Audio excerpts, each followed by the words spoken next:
Very good morning. Very good morning, my dear students. As you know that in the previous video we have discussed about basic of a computer system and a mobile devices in the session 2. In the session 3 of ICT and their aspects, we will discuss about input, output, memories and storage devices of a computer and system. So let's move on to the topic. So first, let's have an overview of the computers. There is a computers में हम दो प्रकार की memories होती हैं, हमने जैसे कि पढ़ा था प्राइमरी एंड सेकेंडरीज. अब प्राइमरी मेमोरीज में दो प्रकार की मेमोरीज होती हैं, रैम और रोम.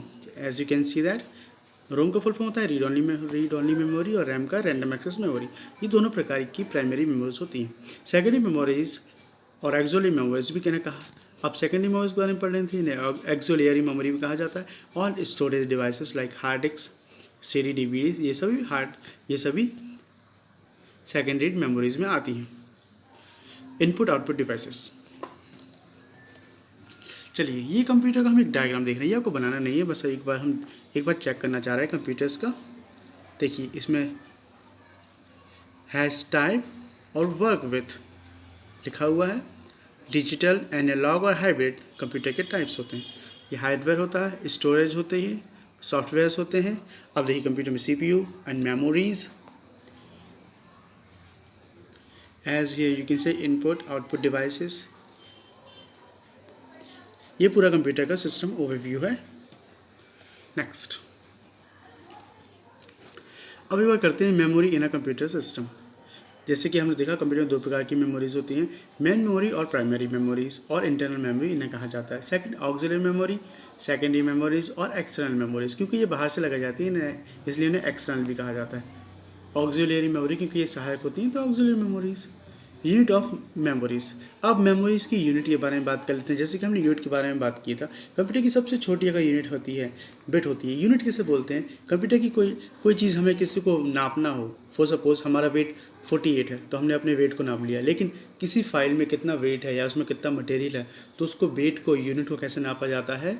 बिट और बाइट में. जैसे कि हम नापते हैं कि चीज़ को किलो में, लीटर्स में. ऐसी कंप्यूटर की फाइल्स को बिट यूनिट्स में, bit, byte, KB, MB, GB, TB और PB में नापा जाता है. आई होप यू अंडरस्टैंड. तो सबसे छोटी कंप्यूटर की यूनिट है जो कि सबसे छोटी बिट कहलाती है, जिसका शॉर्ट नेम बिट है, full name binary digit. Okay. अब एक बिट में, अब सेकंड देख लेते हैं. बाइट, फिर KB आता है, फिर MB आता है, GB आता है, TB आता है, PB आता है. अगर आपसे पूछा जाए सबसे ओल्ड मेमोरी कंप्यूटर की, ओल्ड एंड छोटी मेमोरी बिट होती है. और लेकिन अभी जो है कोई फाइल इतनी छोटी नहीं होती कि उसे बिट में बनाया जाए, इसलिए अभी कंप्यूटर की सबसे छोटी मेमोरी है वो बाइट है, BYTES. इसे 1 KB भी कहा जाता है. तो अब इसे याद कर लें. चलिए, कंप्यूटर की अब हम करते हैं मैन मेमोरीज के बारे में, जो कि मैन मेमोरी, प्राइमरी भी इन्हें कहा जाता है. So now you know all the computers have main internal memories of storage programs and data. While computer is running, the main memory also has two types. जब कंप्यूटर चालू होता है तभी दोनों प्रकार की मेमोरीज काम करने लगती हैं, जो कि रैम एंड रोम होती हैं, प्राइमरी मेमोरीज. इनका फुल फॉर्म देख लेते हैं. अब रैम मेमोरीज क्या होती है? In the memories information once store remains fixed, it can not be change. Computer में मेमोरी जाने के बाद इसे चेंज नहीं किया जा सकता. जब भी कंप्यूटर में कोई प्रोग्राम ओपन किया जाता है, सबसे पहले वो रैम मेमोरी जाके स्टोर होता है. इसी कारण कंप्यूटर कभी कभी हैंग करने लगता है बहुत सारे प्रोग्राम ओपन करने के बाद. और कंप्यूटर अगर बंद होता है तो सडनली वो प्रोग्राम ऑफ हो जाता है, क्योंकि उसमें रैम मेमोरी एक अस्थायी मेमोरी होती है, इसलिए वो क्षणिक भर के लिए ही अपने पास डाटा स्टोर कर पाती है. लेकिन जो रोम होता है, रोम मेमोरी एक परमानेंट मेमोरी होती है. कंप्यूटर बंद करने के बाद ही उसी प्रोग्राम को आप वापस जाके कंप्यूटर में स्टार्ट कर सकते हैं. जैसे कंप्यूटर में कोई MS Excel की फाइल है, आप उस पर काम कर रहे हैं, तो वो मेमोरी कंप्यूटर बंद होने के बाद ही वो सॉफ्टवेयर बंद हो जाएगा, क्योंकि रैम की वजह से. लेकिन रोम उसमें परमानेंट मेमोरी होती है, तो आप फिर से जाके स्टार्ट बटन पर जाके उसे क्लिक कर सकते हैं, क्योंकि रैम में स्टोर रहता है. तो रोम एक परमानेंट मेमोरी होती है, रैम एक अस्थायी मेमोरी होती है या टेम्परेरी मेमोरी होती है. जैसे भी किसी चीज़ की लिमिटेशन होती है, रैम की भी कुछ लिमिटेशंस होती हैं. Limitation of RAM, limited storage capacity. अब इसकी कैपेसिटी लिमिटेड होती है क्योंकि इसमें बहुत सारे प्रोग्राम एक साथ खोलने पे ये हैंग करने लगता है. Second, volatile in natures, it is content to remove when power is turn off. Computer बंद होने के बाद इसकी मेमोरी चली जाती है या फिर लॉस हो जाता है डाटा का, तो ये एक अस्थायी मेमोरी या वोलेटाइल मेमोरी होती है। तो यहाँ पे आप देख सकते हैं रैम ऐसे दिखाई देती है और रोम ऐसे दिखाई देती है, और ये बीच में जो हमारा वो सीपीयू है, प्रोसेसर है, इसका कोर 2 लिखा हुआ है, मतलब ड्यूल। हमने पढ़ा था कोर 2 अगर है तो कितने हाथ होते हैं, 2 हाथ। कोर मतलब उसमें कैपेसिटी को दर्शाता है। ड्यूल कोर अगर 2 है, क्वाड कोर है तो 4 है, इसमें क्वाड 2 है। ओके, अब एक बार रैम और रोम के बीच डिफरेंस समझ लेते हैं। पहला इसका नेम का ही डिफरेंस है, रैंडम एक्सेस मेमोरी है और वो रीड ओनली मेमोरी है। और डेफिनेशंस भी इसकी आप देख लें, this is a form of data storage that can be access randomly at one time. ये किसी भी डाटा को एक बार में एक ही डाटा को स्टोर कर पाता है, लेकिन रोम में बहुत सारे डाटा एक बार में सेव कर सकते हैं। अल्टरनेटिव देख लेते हैं इसका। RAM contents can be change all alternate as the when is required. कभी भी इसके डाटा को आप चेंज कर सकते हो जब भी रिक्वायरमेंट हो, लेकिन रोम में एक बार डाटा जाने का तो उसे चेंज नहीं किया जा सकता। RAM allows the computer to read data quickly to run applications and ROM store the programs require initially boot the computers to reboot the computers.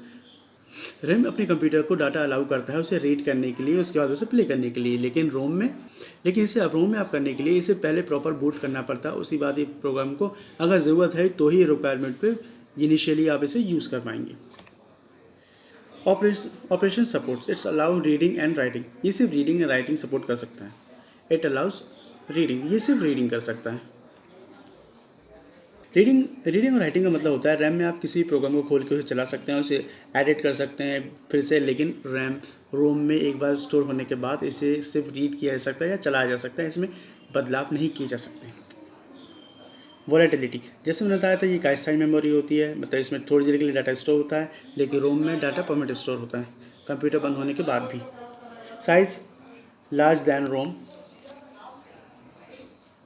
Can be up to some byte. अब देखिए RAM का जो size होता है वो GB तक बढ़ा सकते हैं, मतलब इसका साइज़ कहीं ना कहीं रोम से ज़्यादा होता है। Similarly but large enough to hold basic instructions, it is up to send the megabytes. इसका जो डाटा स्टोरेज होता है वो मेगाबाइट में होता है, लेकिन जो रैम का डाटा स्टोरेज होता है वो जीबी में होता है, मतलब इसकी कहीं ना कहीं साइज़ ज़्यादा होता है। रैम का साइज़ ज़्यादा है, रोम का कम है। चलिए स्पीड देख लेते हैं। RAM chips can read data faster than रोम।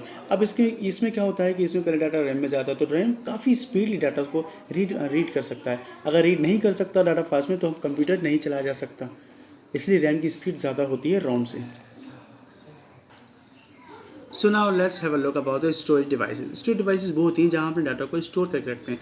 देखिए डाटा को स्टोर करने की कई जगह होते हैं, pen drive, DVD, CD, floppy disk, इन सभी में डाटा को स्टोर किया जाता है। हार्ड डिस्क कंप्यूटर की होती है, इसमें डाटा स्टोर किया जाता है। कॉम्पैक्ट डिस्क जहाँ सीडी को स्टोर किया जाता है। डीवीडी भी एक स्टोरेज डिवाइस होती है जो कि हाँ जिसमें डाटा को स्टोर किया जा सकता है, और हमने पढ़ा था कि सेकेंडरी मेमोरीज में भी आती हैं। कुछ और स्टोरेज डिवाइसेस के बारे में बात कर लेते हैं। Pen, thumb drives, flash memories होती है जिसमें डाटा को स्टोर किया जा सकता है। ब्लू रे डिस्क होती है जो कि डीवीडी से काफ़ी लार्ज साइज़ में होती है, इनमें 8 जीबी तक डाटा हम कर लेते हैं। ये सीडी ब्लू कलर की सीरीज़ होती है, इन्हें ब्लू रे डिस्क भी कहा जाता है। इसमें लार्ज अमाउंट में डाटा स्टोर कर सकते हैं, 25 GB, 30 GB, 50 GB. Memory sticks, और इसमें पेन ड्राइव्स आ जाती हैं, कार्ड आ जाते हैं, मेमोरी कार्ड्स आते हैं जिसमें डाटा को स्टोर किया जा सकता है। अप टू 128 जीबी तक डाटा को स्टोर किया जा सकता है। चलिए अब देख लेते हैं प्राइमरी एंड सेकेंडरी मेमोरी से थोड़ा सा difference between primary and secondary. Primary memories जो रैम एंड रोम होती हैं, और सेकेंडरी मेमोरीज होती हैं जो कि हमारी सीडी, डीवीडीज, पेन ड्राइव्स होती हैं। Memories right connected to the access by the computers. अब ये मेमोरी कंप्यूटर की, तो चलिए आज बात कर लेते हैं डिफरेंसेस की primary secondary memories. Memory is directly connected to the access of the by the computer. अब ये मेमोरीज होती हैं डायरेक्ट कंप्यूटर से कनेक्टेड होती हैं क्योंकि कंप्यूटर के अंदर ही होती हैं। Second memories no direction connection to the CPU, क्योंकि बाहर से हमें लगाना पड़ता है। सीडी, डीवीडी, पेन ड्राइव हम बाहर से लगाते हैं, और रैम ऑलरेडी इनबिल्ट होती है। मेमोरीज वॉलेटाइल रैम, अब ये नॉन वॉलेटाइल मेमोरी थी, इनमें स्थायी रूप से पेन ड्राइव में कुछ भी रख देते हैं तो हमेशा के लिए सुरक्षित हो जाता है। डायरेक्ट एक्सेस बाय सीपीयू, अब ये प्राइमरी मेमोरी क्योंकि कंप्यूटर में इनबिल्ट होती है तो उनका एक्सेस डायरेक्ट सीपीयू से होता है, लेकिन ये लेकिन जो सेकेंडरी मेमोरीज होती हैं उनका इनडायरेक्ट होता है। ये काफ़ी स्पीड में होती हैं, सेकेंडरी मेमोरीज स्लो चलती हैं। Use for process data, use to store data. अब प्राइमरी मेमोरीज का यूज़ डाटा को प्रोसेस करने में होता है, लेकिन सेकेंडरी मेमोरीज डाटा को सिर्फ स्टोर करती हैं। प्राइमरी मेमोरीज साइज में स्मॉल होती हैं, लेकिन सेकेंडरी मेमोरीज आप जितना चाहे इसका साइज़ बढ़ा सकते हैं। अब चलिए कुछ इनपुट डिवाइसेस के बारे में बात कर लेते हैं। जैसे कि आप जानते हैं the mouse is input device, keyboard is input device, microphone is input devices, scanner एक इनपुट डिवाइस होती है, बारकोड रीडर जिससे हम बारकोड रीड करते हैं वो भी एक स्कैन डिवाइस होती है। ये आपको देखेगी मोस्टली कोरियर्स की सर्विस में देखेंगी जहाँ पे हमारा बारकोड रीड होता है कि प्रोडक्ट की इन्फॉर्मेशन एक बारकोड में होती है, तो ये भी एक इनपुट डिवाइस है। और लाइट पेन ये भी एक इनपुट डिवाइस होता है, ये डिजिटल पेन होता है। कुछ आउटपुट डिवाइस के बारे में बात कर लेते हैं। Monitor is output device, printer is output device, speaker is output device and projector is also output device. जो कि वो डिवाइसेज जो हमें आउटपुट देती हैं वो आउटपुट डिवाइसेस कहलाती हैं, जो रिजल्ट शो करती हैं। तो इनमें सभी जो डिवाइसेज हमें रिजल्ट शो करें, मॉनिटर हमें रिजल्ट दिखाती है पिक्चर्स वीडियोस के रूप में, प्रिंटर हमें डाटा निकाल के देता है, प्रिंट करता है हमारे पेज को, स्पीकर जिससे हम गाने सुन सकते हैं, आवाज़ सुन सकते हैं, प्रोजेक्टर जो कि हमारे जो डॉक्यूमेंट्स हैं या डिजिटल डॉक्यूमेंट्स हैं कंप्यूटर से कनेक्ट करके हम डायरेक्ट एज अ मॉनिटर इसको देख सकते हैं। कंप्यूटर की वो सारी डिवाइसेज जो बाहर से कनेक्टेड होती हैं सभी पेरिफेरल डिवाइसेस कहलाती हैं। प्रिंटर एक पेरिफेरल डिवाइसेस है, स्कैनर एक पेरिफेरल डिवाइसेस है जो कि बाहर से डिवाइस को हम कनेक्ट करते हैं एक पोर्ट के ज़रिए। तो सही वो डिवाइसेज जो बाहर से कनेक्ट होती हैं पेरिफेरल डिवाइसेस कहलाती हैं। यहाँ पे इसकी डेफिनेशन देख सकते हैं आप। चलिए अब पेरिफेरल डिवाइसेस पोर्ट्स। अब पेरिफेरल डिवाइसेज जहाँ पे लगते हैं कनेक्ट होते हैं उन पोर्ट्स को पेरिफेरल डिवाइसेस पोर्ट कहलाते हैं। Ports are used to connect external devices to the computer, these are the connected point of page. अब जो कनेक्टेड पॉइंट्स होते हैं वो उसके पेरिफेरल डिवाइसेस के पोर्ट्स कहलाते हैं। अब अगर यूएसबी लगा रहे हैं आप, पेन ड्राइव लगा रहे हैं तो यूएसबी पोर्ट कहलाता है वो। ऐसे हम यहाँ पे कुछ पोर्ट्स के बारे में बात करेंगे। Serial port, as a name suggested the serial port transfer data serially a bit at a time. अब ये जो सीरियल पोर्ट होता है वो डाटा ट्रांसफर करने में इसका यूज़ किया जाता है। ये डायरेक्ट मॉनिटर से सीपीयू के लिए कनेक्टेड होता है। आप देख सकते हैं ब्लू कलर के वायर होते हैं, उससे थ्रू आपके सीरियल पोर्ट कनेक्ट होता है। पैरेलल पोर्ट होता है। Parallel port can send receive a byte 8 bit at a time, unlikely the serial ports. These 8 bit also transfer data parallel to each other. Parallel ports come to the form of 15 pin female connector। तो जो parallel port होते हैं उसमें 25 pin लगी होती हैं, ये female port कहलाता है। इसके थ्रू हम प्रिंटर को कनेक्ट करते हैं। यूएसबी पोर्ट आप जानते हैं, पेन ड्राइव अब यूएसबी अगर माउस है, यूएसबी कीबोर्ड तो उससे कनेक्ट कर सकते हैं। इथरनेट केबल देख रहे हैं जो कि RJ45 होती है, ये लैन केबल के लिए। इंटरनेट आप चलाते हैं, ब्लू केबल होती है वो इथरनेट केबल कहलाती है, ये इथरनेट पोर्ट कहलाता है। इसके थ्रू आप इथरनेट केबल कनेक्ट कर सकते हैं इथरनेट पोर्ट में। चलिए अब देख लेते हैं हम डिफरेंस पोर्ट्स एंड केबल्स। देखिए यूएसबी जो केबल ये यूएसबी कहलाता है, ये माइक्रो यूएसबी कहलाता है, ये यूएसबी पोर्ट है, ये यूएसबी। यहाँ पे आप देख सकते हैं यूएसबी केबल्स और उसके पोर्ट। इस तरह की केबल इस तरह के पोर्ट में जाती है। अब जो हम इसकी बात कर रहे थे RJ45 जो कि हमारी होती है लैन केबल, ये लैन का पोर्ट है। HDMI केबल होती है, हाई डेफ ग्राफिक्स केबल, ये हमारी इस वाले पोर्ट में कनेक्ट होती है। चलिए अब देख लें internal and external computer hardware. External hardwares are the physical parts of the outside of the computer in case. Internal hardware are the physical parts of for the and parts that are inside the computer case motherboard. अब जैसे कि motherboard में हमने देखा कि इस तरह के पोर्ट्स ये जो होते हैं इंटरनल हार्डवेयर, इस तरह के पोर्ट्स मदरबोर्ड में कनेक्ट होते हैं। मदरबोर्ड होता क्या है वो देख लेते हैं हम। As the name indicates, this is the electronic centerpiece of computer. Everything else connect to the computer. Computer में जो भी होता है वो उसके मदरबोर्ड से कनेक्ट होता है। पूरी पावर सप्लाई एक मदरबोर्ड के एक पार्ट से होकर निकलती है और पूरे कंप्यूटर्स में कनेक्ट होती है। तो motherboard is a main part of the computers, main port of the computers. इसके अंदर ही पूरा पावर सप्लाई होता है। Power connected to the distributed power to the CPU. किस पार्ट को कितनी पावर्स की ज़रूरत पड़ेगी, पूरी सप्लाईज की जिम्मेदारी मदरबोर्ड की होती है।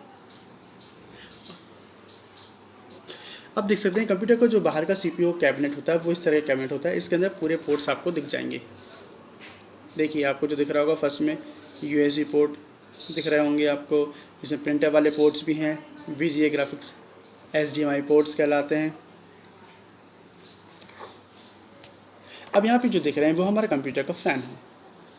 हमारे कंप्यूटर में दो फैन होते हैं इंटरनल और जो कि एक हमारे प्रोसेसर के लिए होता है और प्रोसेसर को ठंडा करने के लिए होता है, और दूसरा जो होता है वो CPU के अंदर की हीट को बाहर निकालने के लिए होता है।